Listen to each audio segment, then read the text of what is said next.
স্যারের প্রতি কৃতজ্ঞতা শ্রদ্ধা জ্ঞাপন করতেছি। আমার বিজন স্যারের একাডেমিতে পদযাত্রা শুরু হয় 2023 সালে রংপুর এবং শান্তিগঞ্জের মাধ্যমে। তো সময় কত তাড়াতাড়ি চলে যায় যে এখন বিজন স্যার একাডেমি শেষ মুহূর্তে আমার দ্বিতীয় বিদায় এবং একাডেমিক লাইফের শেষ বিদায়। ও বিজন স্যার এবং এই বিজন স্যার একাডেমি আমার জীবনে একটা আশীর্বাদ স্বরূপ। হয়তো বিজন স্যার ভগবানের পাঠানো গার্ডিয়ানের যে আমার এক বড় ভাইয়ের মতো, উনি না থাকলেও তো আমি বহুত কিছু জীবনে অ্যাচিভ করতে পারতাম না। আমি জীবনে যখনই হেরে যাওয়া অবস্থা তখনই বিজন স্যারকে পাশে পেয়েছি। তো বিপদে যখনই পড়েছি সবার আগে বিজন স্যারকে পেয়েছি।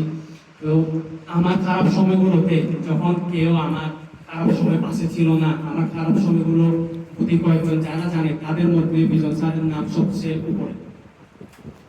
বিজন স্যার না থাকলে হয়তো আজকে আমি এরকম থাকতাম না, হয়তো আমার জীবনটা অন্যরকম হতো। বিজন স্যারের থেকে আমার যে ভালোবাসা, স্নেহ, দিক নির্দেশনা, যত প্রকার সাপোর্ট, মানে অতুলনীয় করে যত রকম মানে কথাগুলো বলে শেষ করা যায় না। কথা বললে অনেক কিছু থাকে।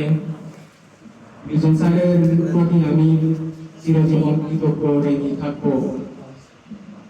আমাকে ছোট ভাই হিসেবে আশীর্বাদ করবেন যেন জীবনের সর্বোচ্চ চলে পৌঁছতে পারি। আর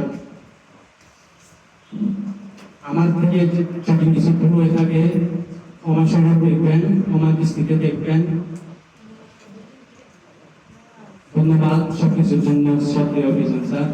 আমার জীবনে যতই পর্যায়ে পৌঁছে না কেন আপনার নাম সবচেয়ে পাশে থাকবে। আপনার নাম বিজন স্যার একাডেমির অবদান আমার নামের সাথে সবসময় জড়িয়ে থাকবে। ধন্যবাদ স্যার।